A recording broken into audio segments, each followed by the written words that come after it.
Segunda parte.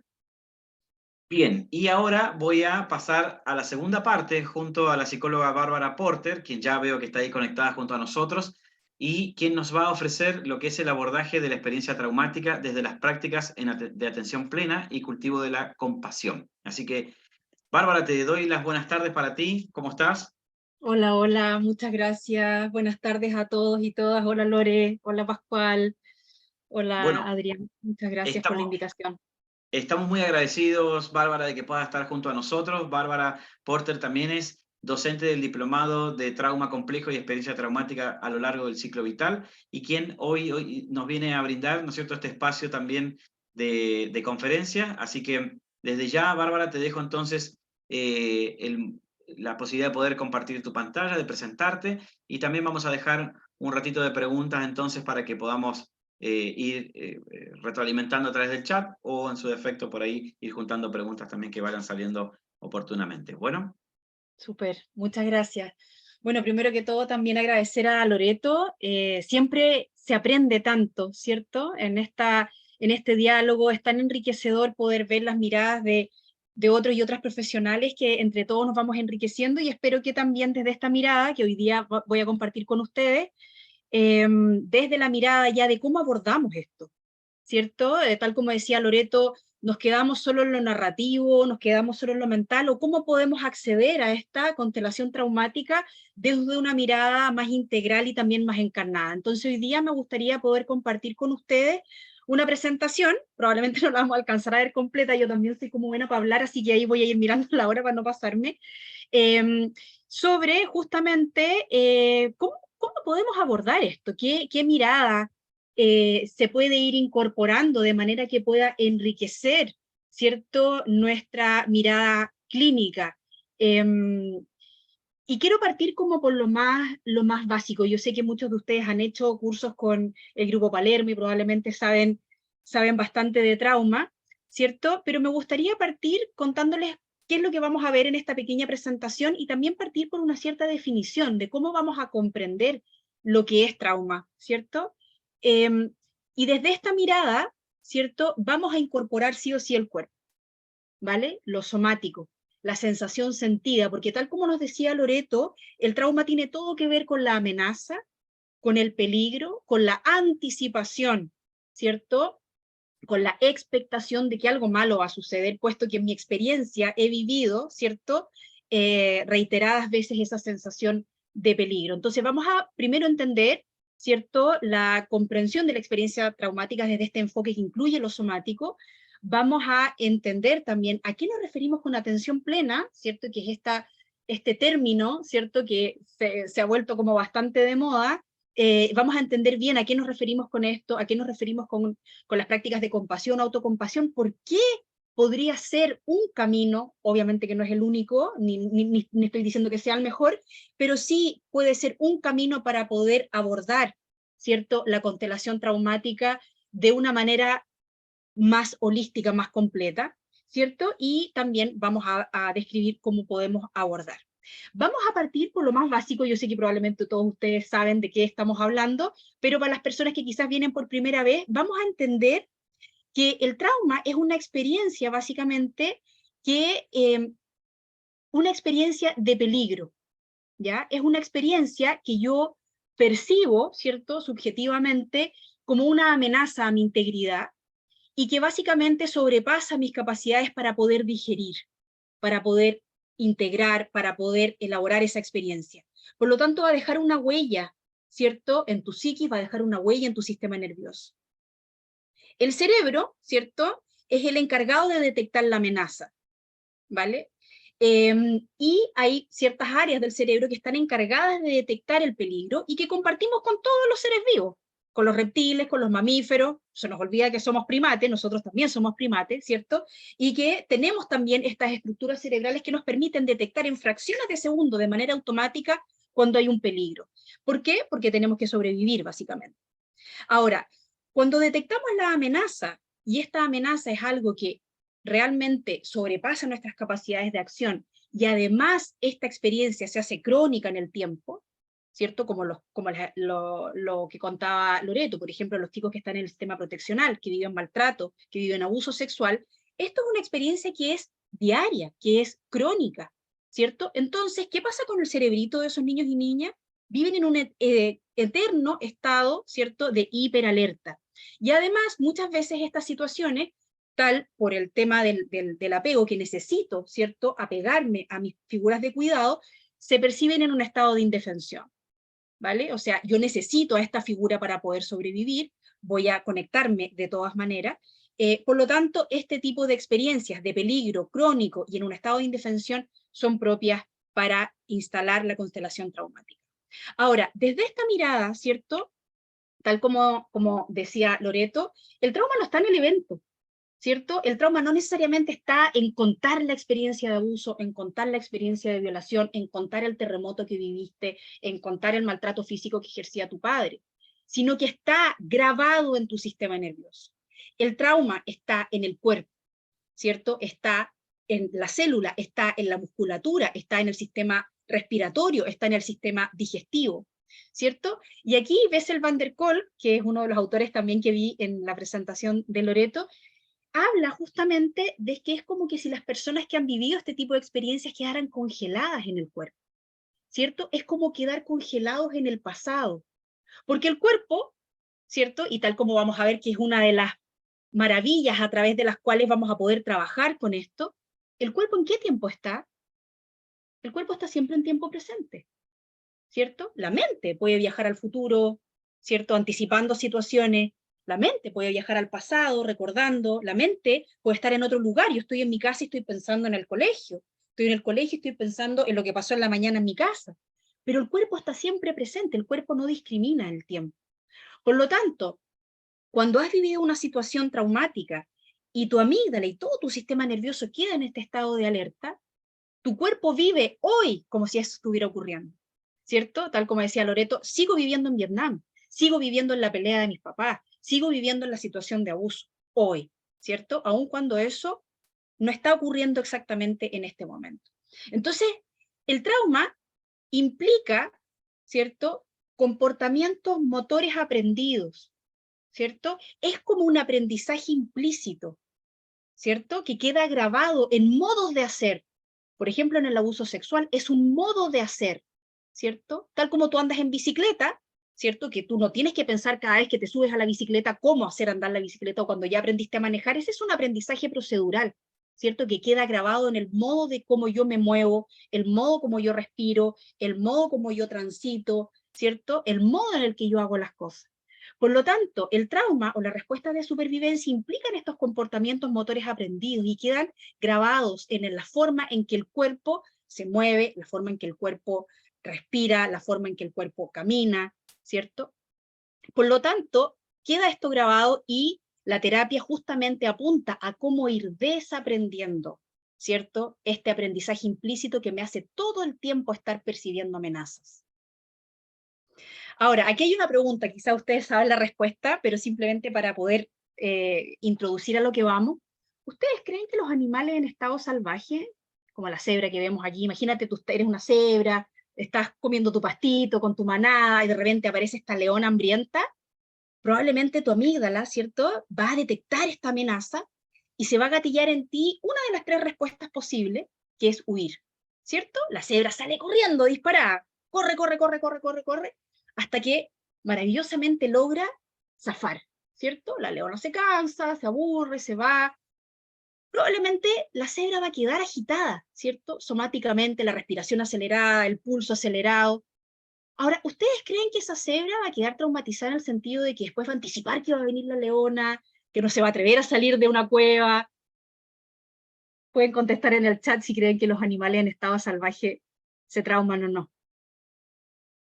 Vamos a ver si es que alguien responde.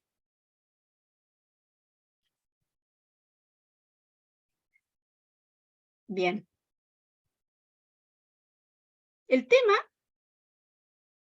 fíjense ustedes qué curioso, que el trauma como lo conocemos no ocurre en los animales en estado salvaje.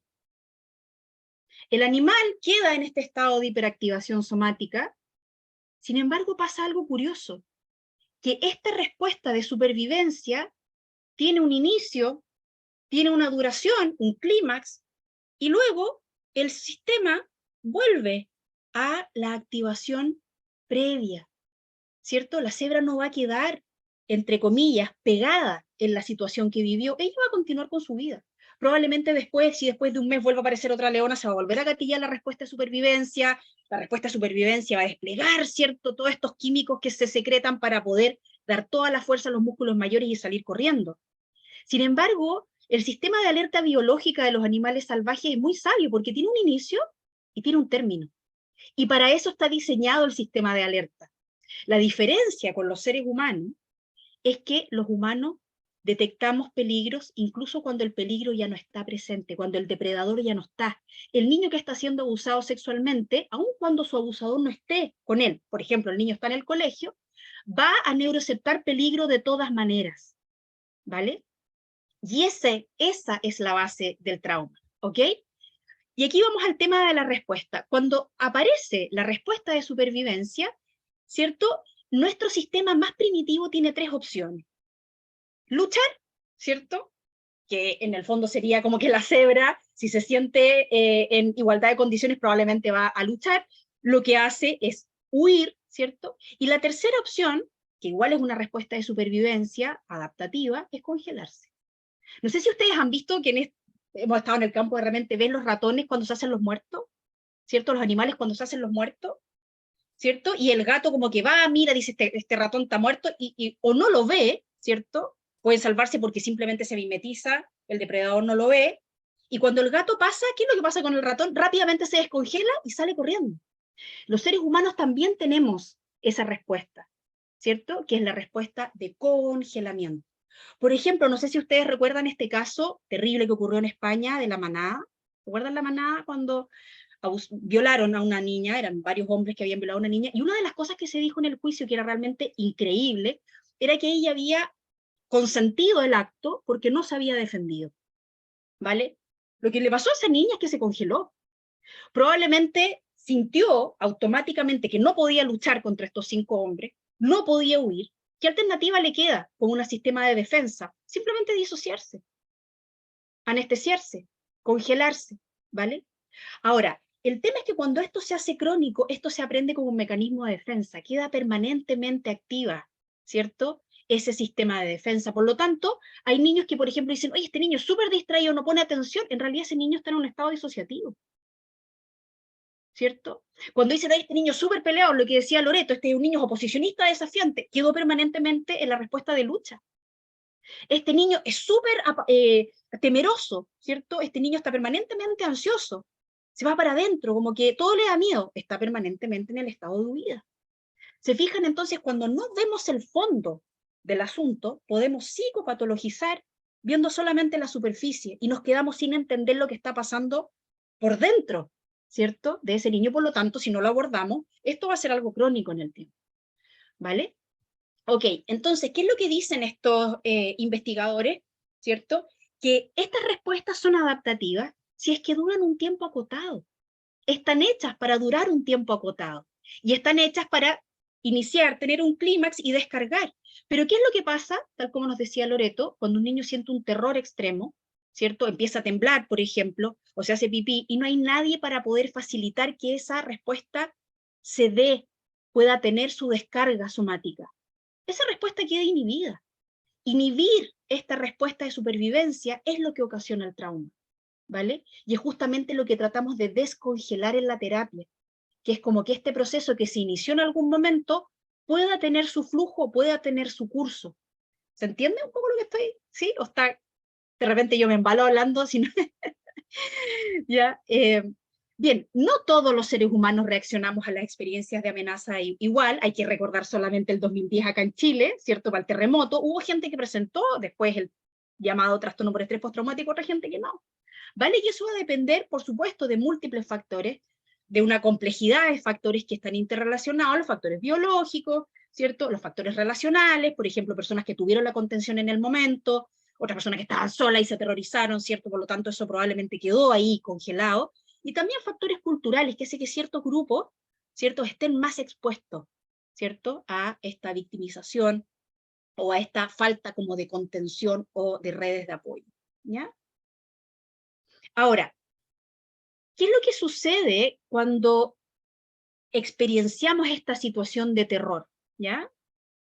Bueno, explicado en simple, probablemente un neuropsicólogo me va a decir, Bárbara, es mucho más complejo que eso, pero voy a tratar de explicarlo simplemente para poder después entrar, ¿cierto?, a por qué las prácticas contemplativas, por qué las prácticas de conexión con el cuerpo, por qué las prácticas de compasión nos pueden ayudar justamente a abordar esta experiencia.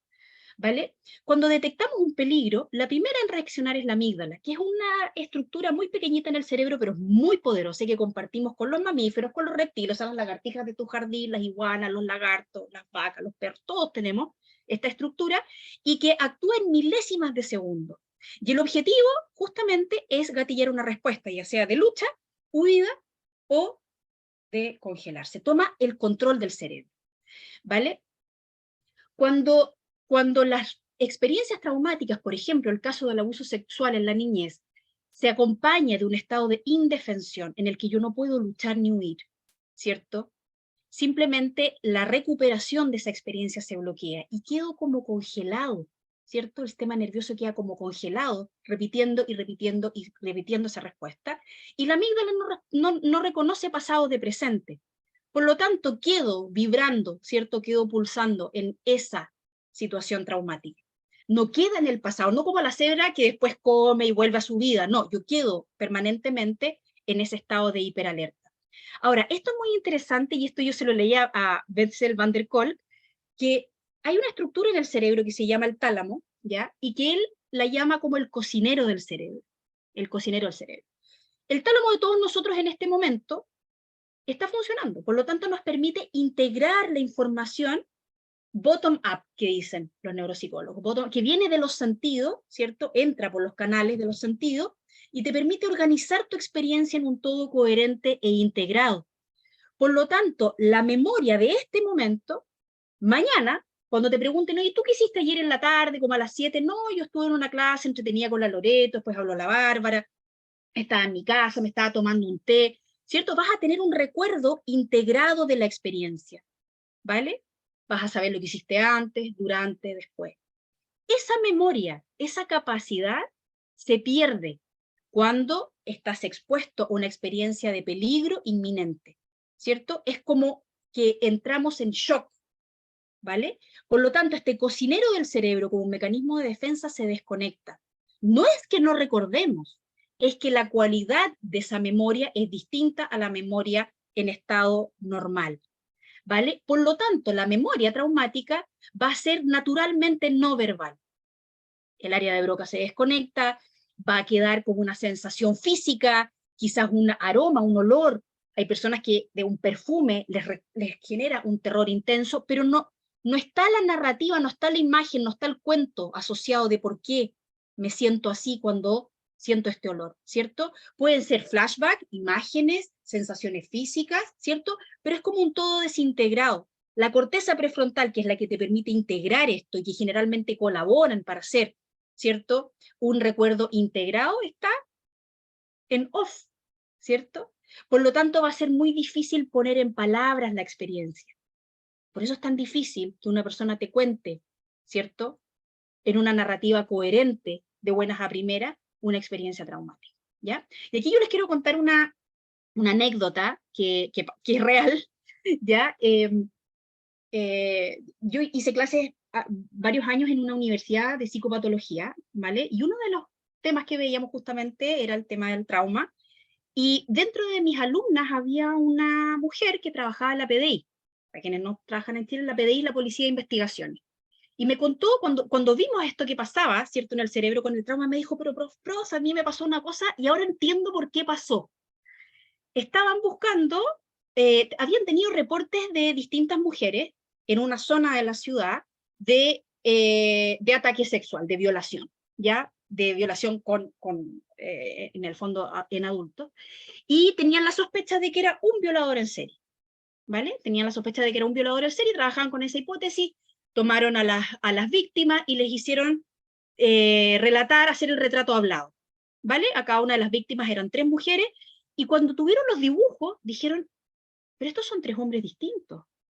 Quizás nuestra hipótesis, ¿cierto?, que es un solo violador, en realidad no, quizás son varios, y que están actuando en el fondo cada uno por su lado de manera sincronizada, pero parece que son varios.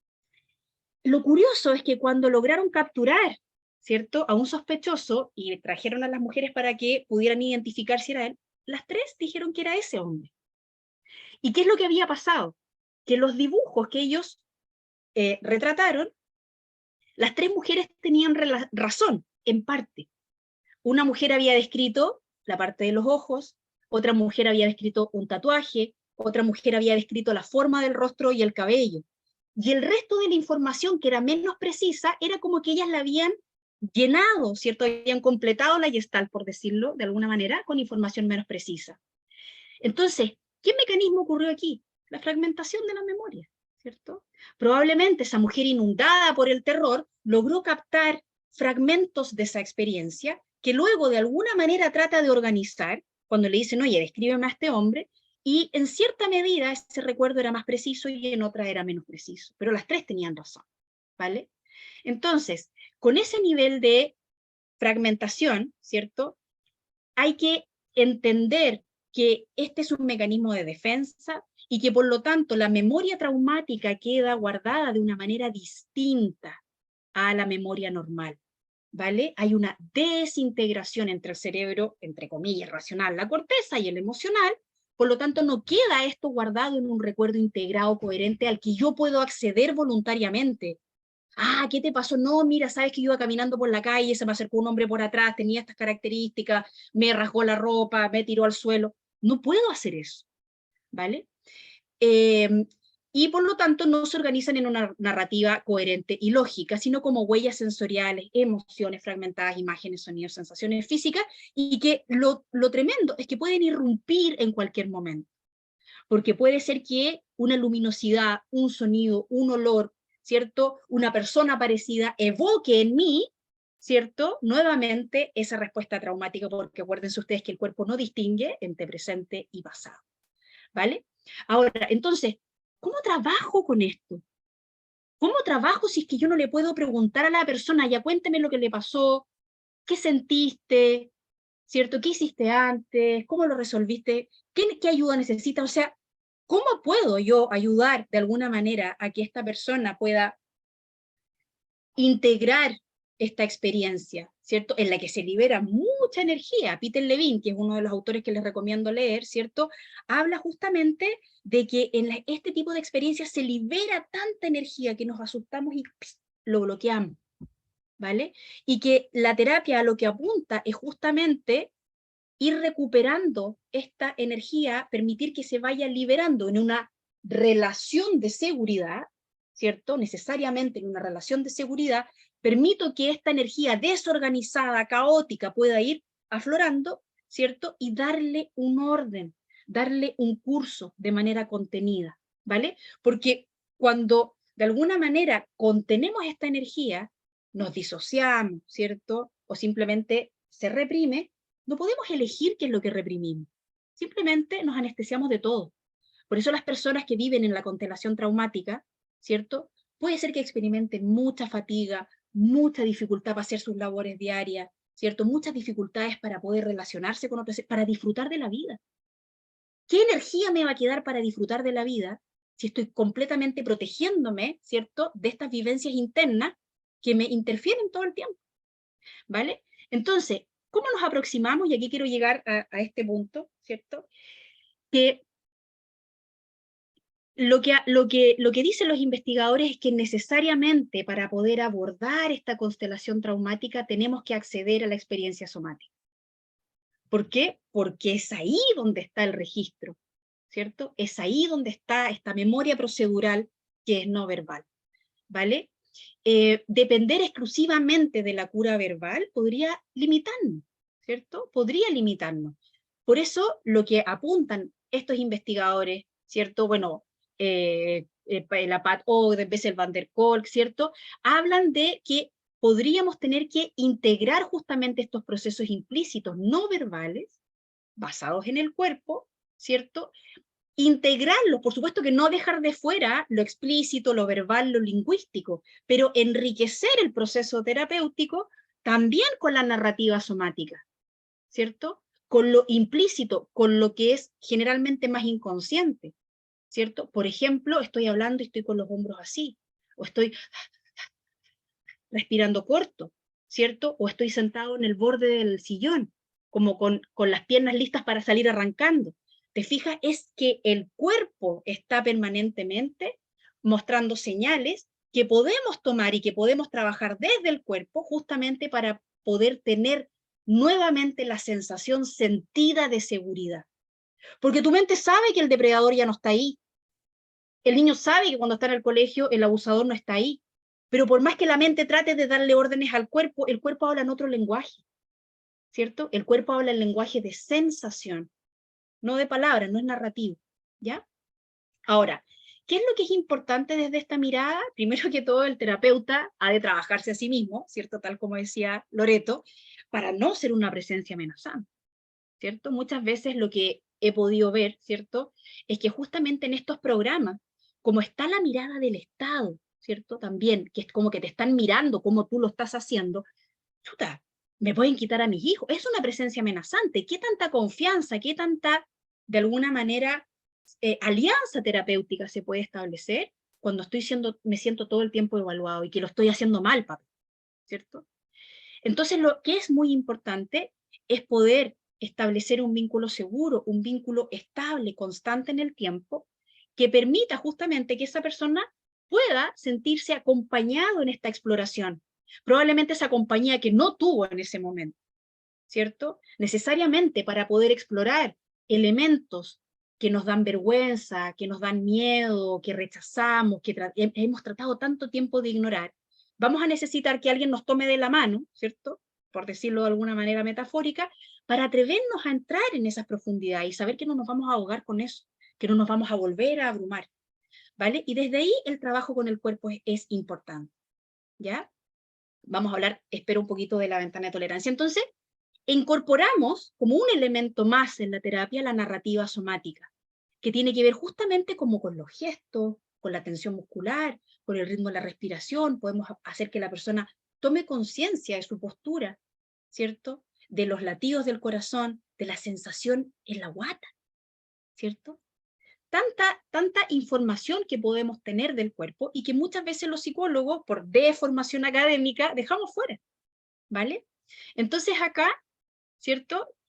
Pat Ogden nos dice, notamos la narrativa somática y observamos si es que es coherente o no. Puede que no sea coherente con lo que yo estoy diciendo, ¿cierto? Con lo explícito. Puede estar contándonos una historia diferente. Ahora, entonces, ¿cómo yo puedo invitar a esta persona a explorar sensaciones si justamente el cuerpo es un campo minado? Si es justamente ahí donde está el terror, ¿te fijas? Y que justamente lo más probable es que haya una cierta disociación. No quiero sentir el cuerpo, ¿cierto? Porque fue mi medida de protección, la forma en que me protegí cuando vivía el abuso.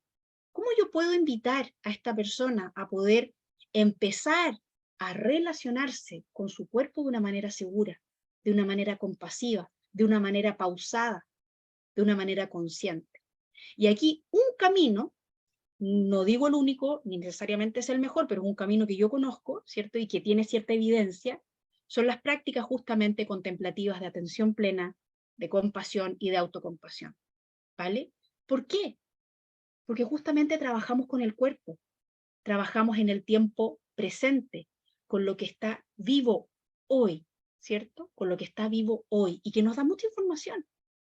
Y podemos empezar a relacionarnos con esta sensación sentida de una manera más acogedora, ¿cierto? Sin juicio. Y de hecho, esa es una de las definiciones de atención plena, ¿cierto? Que es el poder prestar atención al momento presente sin juicio, sin que la mente esté diciendo esto está mal, no quiero, qué feo, qué vergonzoso, qué terror, no quiero estar aquí, sino que volver una y otra vez al momento presente, con lo que sea que traiga el momento presente, con aceptación y en un vínculo de seguridad, ¿vale? Y en un vínculo que me dé seguridad, que no sea amenazante, que me dé el tiempo para poder ir paso a paso. Hay prácticas, por ejemplo, como el tocar y soltar, ¿cierto?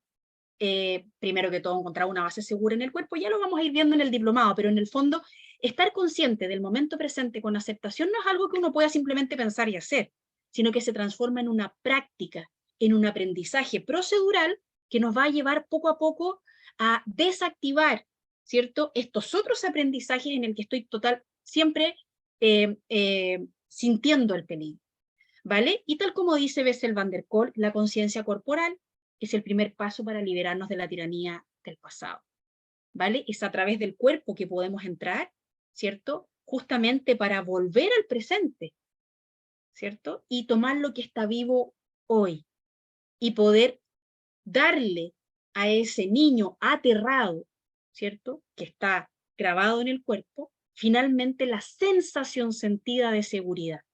¿Sí? ¿Hace sentido o no? Más que decirle, estás en un lugar seguro, lo que hacemos es crear las condiciones para que el cuerpo se sienta seguro, ¿vale? Y también, lo que suele ocurrir en los sobrevivientes, ¿cierto?, de experiencias traumáticas, es que hay un crítico interno tremendamente devastador, ¿cierto?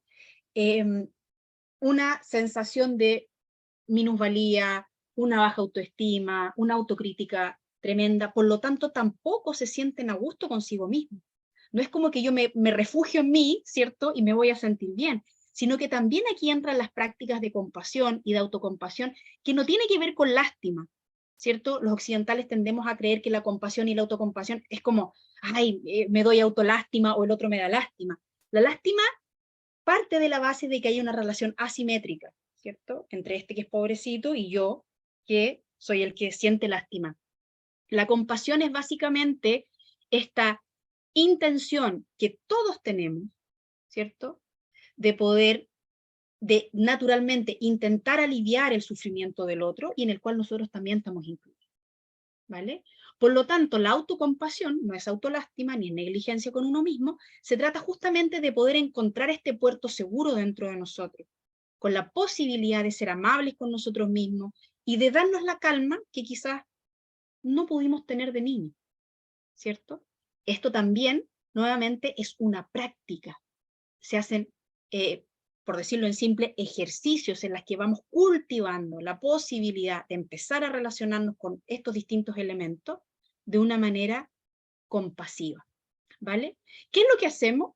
Básicamente es traer la mente al cuerpo. Es como cuando dicen en chileno, ¿cierto? Es como que me volvió el alma al cuerpo, ¿cierto? Es traer justamente, ¿cierto?, sincronizar mente y cuerpo. Y hay cosas tan simples como mover el cuerpo, ¿cierto? A mí me ha pasado trabajar con personas que están completamente contracturadas,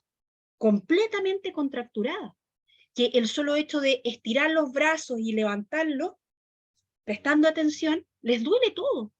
¿Cómo tú vas a poder experienciar la vida con libertad, con espontaneidad, si tu cuerpo está completamente contracturado, está completamente tenso? Probablemente, en la medida que vayas pudiendo moverte con más soltura, también vas ganando ese registro somático que te permite disfrutar más, ¿vale? Prácticas de atención a la respiración nos da mucha información y también la podemos usar a nuestro favor. También la práctica con los 5 sentidos, el sonido, el olfato, ¿cierto?, la vista, etc. Volver a la experiencia presente una y otra vez, descubrir una base sentida segura, ¿cierto?, una base segura en el cuerpo. Todavía me acuerdo un ejemplo que les quiero poner, una chica que había tenido una experiencia traumática y que justamente, me acuerdo que venía de Argentina, se había venido a vivir a Chile y como que había aflorado todo este terror al encontrarse sola en un país diferente, ¿cierto? Y se manifestaban como crisis de pánico, crisis de angustia, que de repente le ven, ¿ya? Y justamente cuando uno trabaja con la respiración, muchas veces a las personas que tienen crisis de pánico les da mucho miedo prestar atención a la respiración, porque empieza, me estoy hiperventilando, me va a venir otra crisis de pánico, sobre todo el sector del tronco, el sector del pecho, es muy, le genera mucha ansiedad por el tema de los latidos del corazón y todo. Y resulta que con ella trabajamos a nivel corporal y se dio cuenta que cuando llevaba su atención a la sensación de la planta de los pies, ¿cierto?, lo más distal posible, la sensación de la planta de los pies o la sensación de las manos, se calmaba, ¿vale? Pero eso solo lo pudimos descubrir practicando, ¿cierto? Entonces cada vez, yo me acuerdo que ella me contó, Bárbara, iba a tomar el taxi, me venía, sentía que me iba a venir, y empecé a mover los pies, a zapatear, ¿cierto?, Algo tan simple como para poder sentir más nítidamente la sensación de la planta de los pies, y naturalmente esta curva, ¿cierto?, que iba hacia la ansiedad, hacia la crisis de pánico, empezó a bajar, ¿vale? Y ahí empezó ella a ganar, ¿cierto?, como esta, de alguna manera, maestría para poder volver a su ventana de tolerancia a través de un recurso somático, ¿ya? Bueno, les voy a dejar este video, les puedo compartir esta presentación después para no latearlos ahora, les recomiendo ver, ¿cierto? Bessel van der Kolk tiene este video en el que explica justamente en su libro, maravilloso, ¿cierto? El cuerpo lleva la cuenta, cómo justamente es el cuerpo el que tiene el registro somático de esta experiencia y por qué el cuerpo es tan importante en la terapia. Ahora, muy importante, ¿cierto? Cuando las cosas se ponen de moda, tienen lo bueno que se hacen conocidas, pero por otro lado también que se banalizan, ¿cierto? Y que también me ha pasado que conozco personas que me dicen, oye, ¿sabes qué? Estuve trabajando con un grupo de mujeres que habían sido violentadas y en la primera sesión les dije que se recostaran, que cerraran los ojos y que se centraran en la respiración, y se pusieron a llorar, la mitad se puso a llorar. Y digo, pero bueno, obviamente, ¿cierto? Obviamente, imagínate el registro somático que tiene una persona que ha sido violentada y tú la pones en una posición física de indefensión, recostada, con los ojos cerrados, ¿cierto? ¿Qué es lo que va a aflorar ahí? Entonces, si bien estas prácticas ayudan, por supuesto que no son una panacea ni se pueden aplicar indiscriminadamente, ¿vale? El trabajar con el cuerpo, el trabajar con el registro somático, el trabajar con el movimiento, con la respiración, con ciertas posturas corporales, puede evocar así una respuesta traumática, ¿vale? Por lo tanto, hay ciertas, de alguna manera, como principios básicos que vamos a ver durante el módulo, que nos van a ayudar a poder ir modulando, ¿cierto? Cómo, cuándo, con quién, de qué manera, qué ajuste tengo que hacer para que esta práctica sea justamente una práctica terapéutica y no iatrogénica, ¿vale? Y aquí, con esto quiero ir terminando para no latearlos más, que uno de los elementos que utilizamos mucho es el concepto de la ventana de tolerancia, y que tiene justamente que ver con poder ir monitoreando el nivel de activación de las personas, ¿vale? Este es un concepto que lo acuñó Daniel Siegel y que de ahí ha seguido siendo investigado por otros, en el fondo, autores, y básicamente la ventana de tolerancia, explicado en simple, es ese espacio de la vida, ¿cierto?, del vivenciar, en el cual yo puedo moverme libremente y me siento integrada, me siento cómoda, mi tálamo está funcionando. Puede ser que haya veces que estoy un poquito más activa, otras veces un poco más cansada, pero dentro de todo puedo llevar mi vida de una manera integrada. Yo soy yo, me doy cuenta que yo soy distinta al resto, puedo hacer frente a los estresores de la vida. Sin embargo, cuando nos exponemos, sobre todo de manera temprana, a experiencias traumáticas, ¿ustedes creen que la ventana de tolerancia se amplía o se va cada vez más acortando? ¿Cierto? Probablemente se va acortando. ¿Por qué? Porque estímulos que para otras personas son inocuos, para mí son gatillantes. Por ejemplo, para un niño que ha vivido en un constante ambiente de violencia intrafamiliar, un profesor enojado que grita o que golpea la mesa puede ser un gatillante tremendo que genere una respuesta disociativa. Para otros niños simplemente decir, ay, porque se enojó, que es mal genio, ya, capaz que se asuste, pero no se desorganiza, ¿vale? Entonces, ¿qué es lo que pasa? Cuando estamos permanentemente expuestos a este estrés tóxico y a la experiencia traumática, nuestra ventana de tolerancia se va cada vez restringiendo más, tenemos menos posibilidades de movimiento. Y nos vamos ya sea al polo de la hiperactivación, que tiene que ver con la excitación, la inquietud, la irritabilidad, la dificultad para concentrarse, el niño disruptivo, ¿cierto? O nos vamos al polo de la hipoactivación, que tiene que ver con lo más disociativo, con el estar congelado, anestesiado, lento, me voy para adentro, ¿vale? Entonces, uno de los elementos que trabajamos es ayudar a las personas a reconocer los marcadores somáticos que indican si estoy en la ventana de tolerancia, estoy saliéndome hacia la parte de la hiperactivación o estoy saliéndome hacia el estado de hipoactivación, que a veces pasa, sobre todo, por ejemplo, en los retiros de meditación, hay personas que se van hacia lo disociativo, y después cuando se termina la meditación, la persona se queda, tiene la mirada perdida, ¿cierto? Está completamente en un estado disociativo. ¿vale? Eso tenemos que evitarlo a toda costa, y para eso tenemos que conocer a las personas con las que estamos trabajando, nosotros saber los indicadores, ¿cierto?, somáticos, los marcadores somáticos de estos distintos estados, y también enseñar a las personas a reconocer, ¿cierto?, sus propios marcadores somáticos para que puedan ir volviendo a este estado de autorregulación, que justamente, tal como decía Loreto, las personas que han vivido trauma, les cuesta mucho autorregularse, porque la autorregulación es algo que se aprende en relación con un otro, ¿cierto? Por lo tanto, las personas que han vivido situaciones traumáticas no solo tienen problemas para autorregularse, sino también para buscar la regulación en otros, ¿vale? Entonces, por eso todos estos elementos son tan importantes.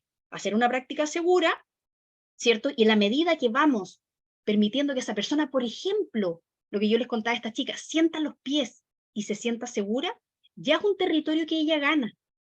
¿Se fijan? Ya es un estímulo que ella puede tolerar. Tomar un taxi, sentir los pies y sentarse. ¿Se fijan? Y ahí la ventana de tolerancia de a poco se va ampliando y le permite más flexibilidad en su vida. ¿Vale? Ahora, esto no lo vamos a ver ahora, simplemente lo voy a dejar enunciado, que es algo que vamos a revisar, que es muy importante, que cuáles son los principios para poder trabajar de manera segura, ¿cierto?, con sobrevivientes de trauma desde esta mirada.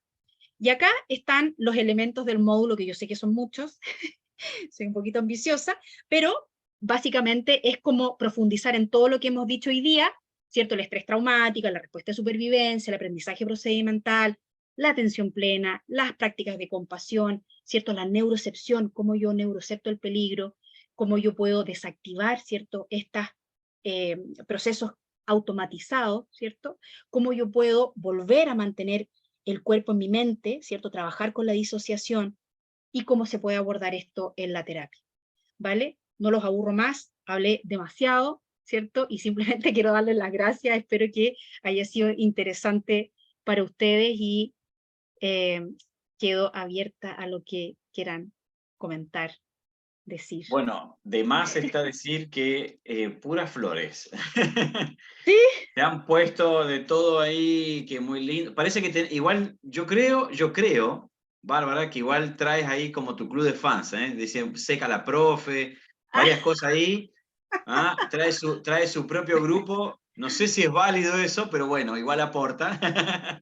No, pero de verdad, muchísimas cosas y muchísimas palabras muy bonitas para ti también ahí. Y bueno, obviamente agradecerte porque gracias a está ustedes. buenísimo este tema. Es un tema que, bueno, hay que reflexionar, como un poco lo hizo Loreto, como lo haces tú también, detallando ciertos puntos. Eh, Estoy tratando de leer, pero ahí te van poniendo, si te animas y puedes ver también el chat tú, vas a ver que hay un montón Gracias. de agradecimientos por todo esto. Eh, Solamente te quiero leer algo que dice Antica Tonsic González. Muchas gracias por las presentaciones, ha sido muy enriquecedora. Mi pregunta es, ¿qué atención recomienda entregar a las personas que se encuentran aún ahora en una situación de riesgo, como por ejemplo con causas vigentes en programas como CAB, donde se siente el temor de que su agresor se les acerque, es decir, que aún exista una amenaza real? Sí, sí, bueno, yo creo que ese es un tema muy importante, que de alguna manera lo primero que tiene que ocurrir para que la reparación comience a darse es proveer de un contexto de seguridad. Si tú todavía no tienes la seguridad, ¿cierto?, de que te puedes encontrar en cualquier momento con tu agresor, o peor aún, te hacen ir a terapia en conjunto con tu agresor, probablemente no hay reparación posible. ¿Por qué? Porque el estrés tóxico se sigue dando. ¿Te fijas? Es como que tú limpias la herida en la terapia, pero a la sesión siguiente vuelve a tener otro corte y lo vuelves a limpiar y vuelve a tener otro corte. Entonces, para poder realmente generar, ¿cierto?, procesos de reparación, la persona primero que todo tiene que estar a salvo. Lo que dice Stephen Porges, que es uno de los autores que vamos a ver también, dice, la reorganización del sistema solo se producirá cuando se sienta a salvo, ¿vale? No, no nos podemos reorganizar si estamos constantemente respondiendo, ¿cierto?, a el estrés tóxico, ¿vale? Entonces ahí hay un tema importante. Ok, Bárbara. Y la última pregunta que te voy a hacer, que llegó recién, si tienes alguna opinión sobre la terapia regresiva para abordar el trauma, dice Constanza. Lo desconozco. No, no puedo opinar porque no conozco la terapia regresiva. Regresiva. puede ser que haya evidencia al respecto, la verdad es que no me atrevería a dar una opinión porque no la conozco en profundidad. Ok, ok. Bueno, Bárbara, hay muchísimas palabras para ti muy bonitas y te agradezco muchísimo. Fue Súper, muchas gracias. muy bonito el espacio que nos diste y te agradezco también de estar acá junto a nosotros. Sabemos también del tiempo y la ocupación que tú tienes, pero también no solamente te seguimos dentro del instituto, sino también en redes y la verdad que siempre aportas positivamente justamente a la reflexión y al conocimiento. Así que muchísimas gracias por lo que haces, Muchas Bárbara, gracias a también. usted. Muchas Bueno. gracias a cada uno.